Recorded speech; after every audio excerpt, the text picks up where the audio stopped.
Hello students, आज मैं आपको एनवायरमेंटल स्टडीज़ का यूनिट 3 मेजर इकोसिस्टम्स के बारे में बताऊंगा।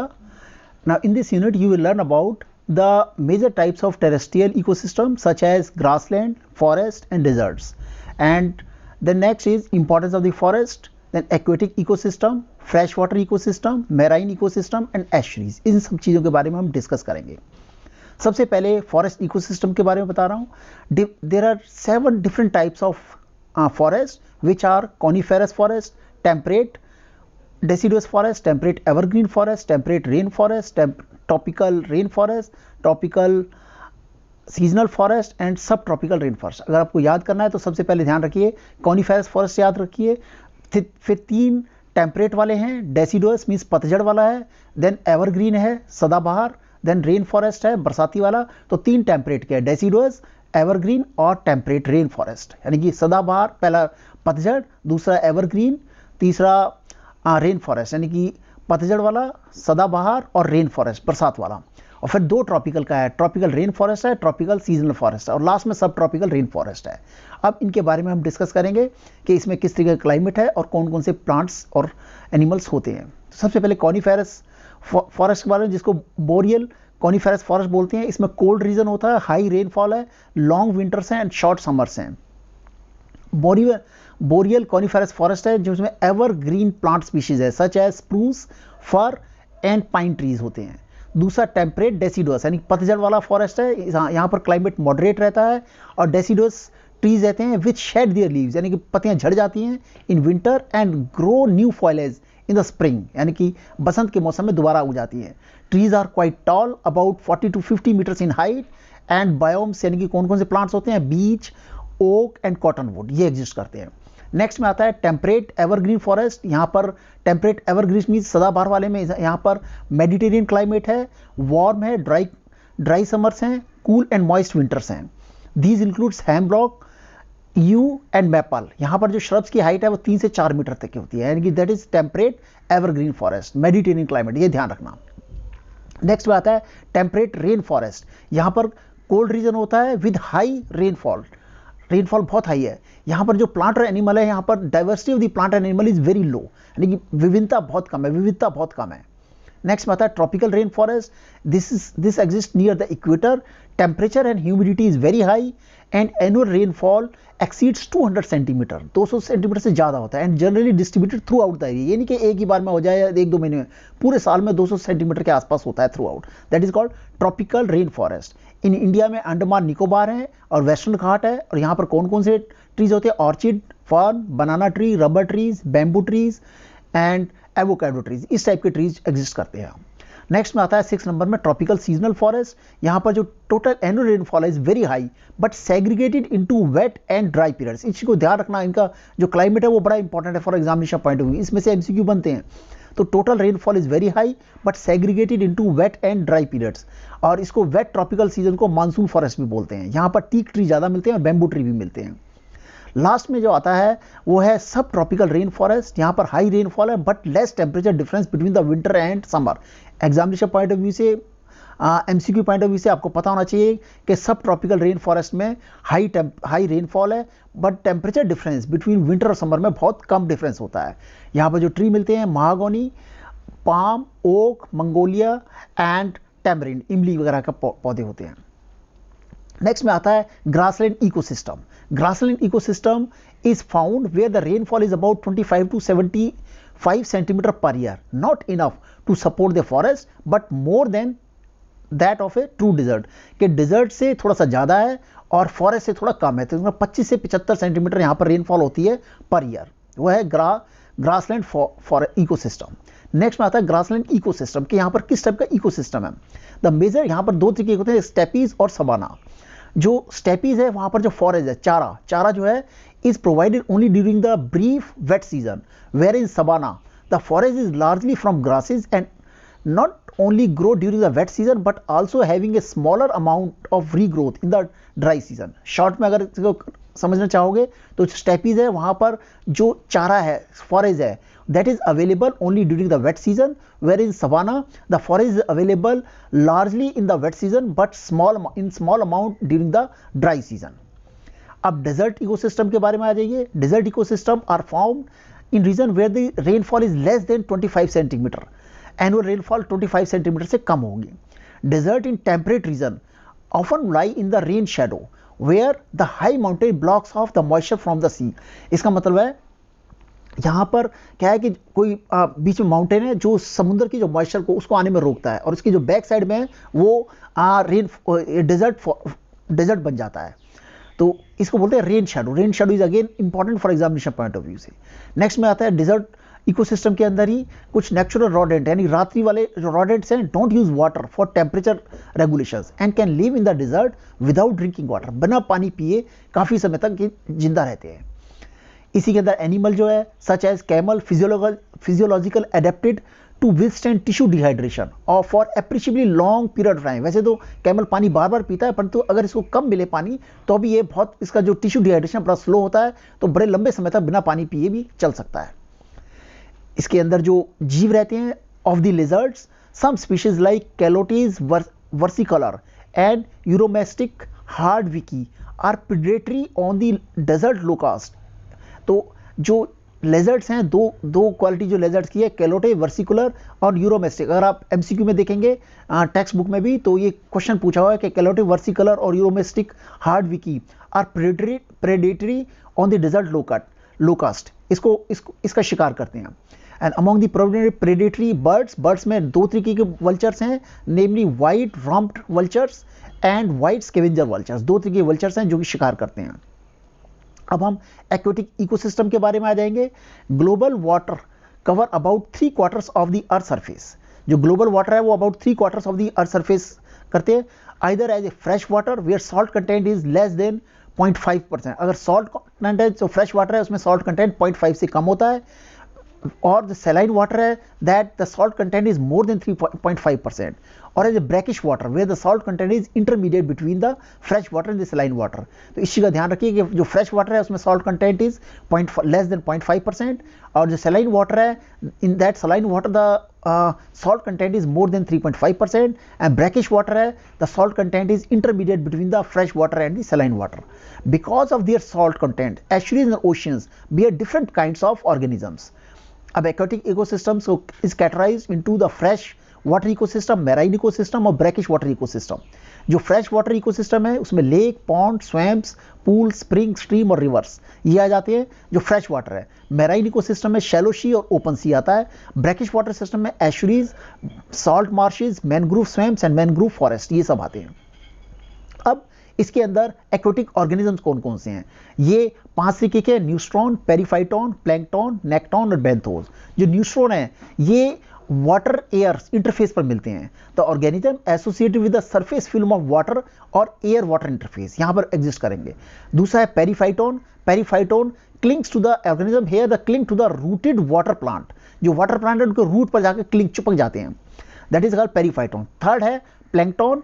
Plankton means these are micro organism which float in the aquatic ecosystem, और ये फ्लोट करते हैं और incapable of independent movement and depend on the water currents for movement.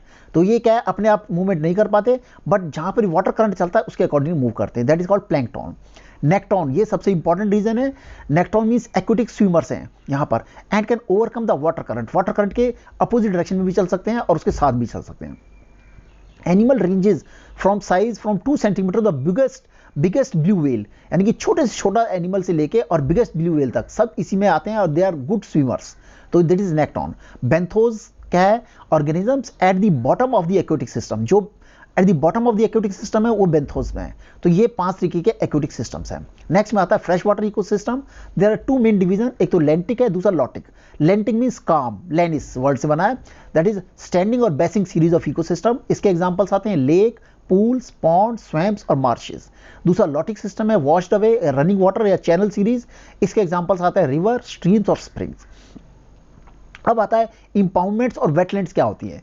इंपाउंडमेंट्स में be called an on stem और ऑफ स्टेम। इंपाउंड मींस जलधारा को रोकना है, मतलब तो या तो ये ऑन स्टेम हो सकता है कि जहां धारा चल रही है उसी पर कहीं पर बांध बना के रोकना है, और ऑफ स्टेम मींस नदी के दूसरी जगह जाकर लो लैंड पर ले जाकर पानी को इकट्ठा करना।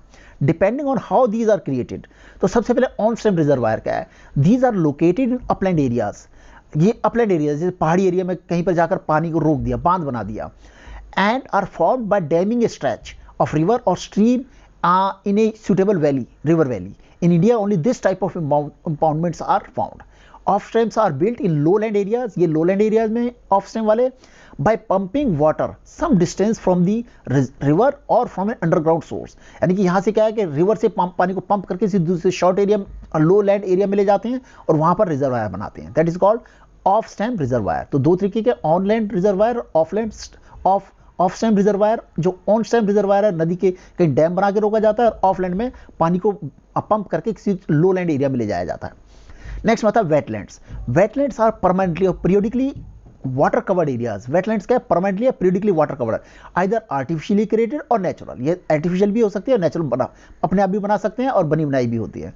Permanently covered up to a depth of 6 meter by water, यानी कि इसमें जो मैक्सिमम हाइट होती है 6 मीटर तक की होती है. और किस तरीके का पानी हो सकता है? Either fresh water, brackish water और saline water. Wetlands may be classified into two categories: inland wetland और coastal wetland. जो inland wetland है occurs when the inland is surrounded by land and contains fresh water, bogs and soil. यानी कि सबसे पहले बीच में land है और लैंड के बाद चारों तरफ पानी है, दलदल टाइप का पानी है, और फिर लैंड है. तो दैट इज इनलैंड wetlands. दूसरा कोस्टल वेटलैंड्स है, occurs near the coast and contains saline और brackish water. यहाँ पर saline और brackish water है. मैनग्रूव swamps और मैनग्रूव फॉरेस्ट इसके एग्जाम्पल हैं. नेक्स्ट में लॉटिक इकोसिस्टम है रिवर, कि रिवर और लेक से अंदर क्या डिफरेंस है. तो जो there are two important features. River are open और हेट्रोट्रॉपिक बोलते हैं, whereas lakes are close. River तो ओपन है, चलती रहती है धारा, और वेयर लेक्स आर क्लोज है. और nutrients in the lake may be used several times. जो इसके न्यूट्रिएंट है वो कई बार यूज हो सकते हैं लेक्स के अंदर. Whereas in rivers they are temporally available, कि किसी पर्टिकुलर पॉइंट ऑफ टाइम के लिए अवेलेबल है, उसके बाद वो बह जाती है आगे. अब आता है marine ecosystem. Marine ecosystem is the largest and most stable system on the earth and is of great ecological significance. The sea water is salty with an average of 3.5%, कि जो इसका जो सॉल्ट कंटेंट है वो approximately average 3.5% है, और इससे थोड़ा सा ज़्यादा भी हो सकता है. But sodium chloride is 27% of the salt, कि जो 3.5% को अगर 100% मान लें तो इसमें से 27% क्या है?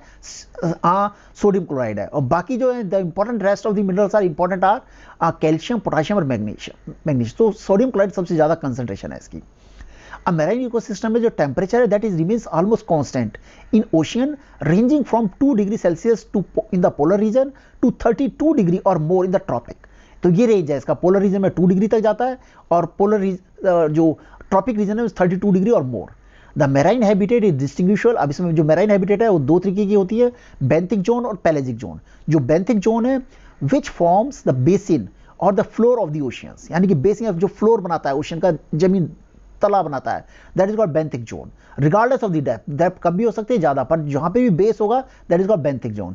दूसरा पेलेजिक जोन है which represent the free water zone. ये फ्री वाटर जोन है फिलिंग द बेसिन, यानी कि जहाँ पर बेसिन है उसको भरना है पानी से, that is called pelagic zone. दो तरीके की जोन है, ध्यान रखना है इसको. एग्जामिनेशन पॉइंट ऑफ व्यू से these are also very important. अब बायोटा ऑफ ओशन, इसमें कौन कौन से जीव जात रहते हैं, जीव जंतु रहते हैं. तो सबसे पहले इसके 4 जोन है: लिटोरल जोन, नेरिटिक जोन, पेलेजिक जोन और बेंथिक जोन. बेंथिक और पेलेजिक भी बता दिया. बेंथिक तो फ्लोर ऑफ द ओशन है, और पेलेजिक जिसमें पानी भरना है. ठीक है. तो लिटोरल जोन में कौन सा आता है? सबसे शोर रीजन है, किनारे वाला, सबसे जहाँ बीच वाला रीजन, बीच जिसे बोलते हैं. Shore region where the violence of the waves and tides, कि टाइड और वेव्स आती रहती है. Fluctuation of the water level and variability of the temperature, light, salinity and moisture, ये सारे के सारे कंडीशंस है. यानी कि और जो सुप्रा लिटरल जोन है उसे बीच बोलते हैं. Supra littoral zone is termed as beach. तो यहाँ पर जो बीच रीजन है उसमें प्लांट्स बहुत कम होते हैं, but animals like snails, clams and sea animals ये एग्जिस्ट करते हैं. दूसरा नेरिटिक जोन है. नेरिटिक जोन सबसे इंपॉर्टेंट है, that is shallow coastal zone rich in species and high productivity. यानी कि शैलो कोस्टल जोन है जहां पे स्पीशीज बहुत ज़्यादा है और प्रोडक्टिविटी बहुत ज़्यादा है, owing to the factor such as penetration of light to consider depth and high concentration of the nutrient. अब यहाँ पर कौन कौन से स्पीशीज है? Almost all commercial species of fish as well as whale, seal, sea otters, sea snakes are found here. Maximum species जो commercial species है वो सारी की सारी इसी में एग्जिस्ट करते हैं. तो this zone is very important. Next में पेलेजिक जोन आता है. This constitute 90% of the total ocean surface, less rich in species and number of organisms, phytoplanktons, dinoflagellate and diatoms, ये इसमें एग्जिस्ट करते हैं। नेक्स्ट में आता है benthic zone, floor of the ocean है, इसमें rooted animal, sea lilies, sea fan, sponges, snail and clams embedded in the mud, तो ये सारे के सारे इसमें एग्जिस्ट करते हैं। तो 4 रीजन है, littoral zone, neritic, pelagic, neritic zone सबसे इंपॉर्टेंट है, पैलेजिक जोन और बेंथिक जोन। अब एस्चुरीज के बारे में आता है, all the rivers and lakes ultimately drain into the sea, however many rivers develop a highly specialized zone before joining the sea.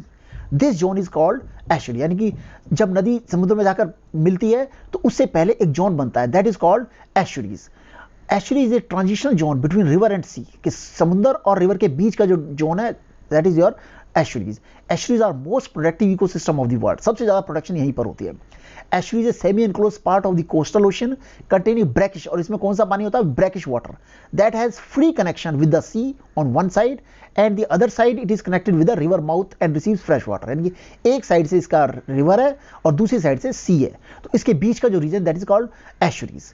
In India, estuaries can be seen in plenty along the coast of Kerala और in Sundarban, तो 2 जगह मिलता है, coast of Kerala और सुंदरबन में estuaries India में है, exist करता है। अब इसके फीचर्स क्या है, तो सबसे जो इंपॉर्टेंट है, the most dominant feature is fluctuation in salinity, salinity change होती रहती है, कभी तो सॉल्ट कंटेंट बढ़ जाता है, कभी सॉल्ट कंटेंट कम हो जाता है, that is more important. Biota of estuary, यानी कौन से जीव जंतु रहते हैं, the estuarine community is a mixture of 3 components. अब इसमें 3 तरह के कंपोनेंट्स के जीव जंतु रह सकते हैं। सबसे पहले इसमें पानी कौन सा होता है, मैराइन वाटर भी हो सकता है, फ्रेश वाटर और ब्रैकिश वाटर, 3 तरह के वाटर है। और plants of the estuaries are of 4 basic types, phytoplanktons, marginal marsh vegetations, mud flat algae, epiphytic plant growing on the marginal marsh vegetation, तो ये 4 तरीके के प्लांट्स मिलते हैं।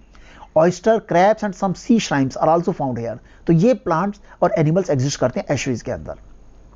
So this is all about unit 3. So in this unit you have learned about the major types of terrestrial ecosystem, grass or forest, and importance of the forest, and aquatic ecosystem, fresh water ecosystem, marine ecosystem, and estuaries. And thanks for watching unit 3 major ecosystem, and good luck for the examination. Thank you very much.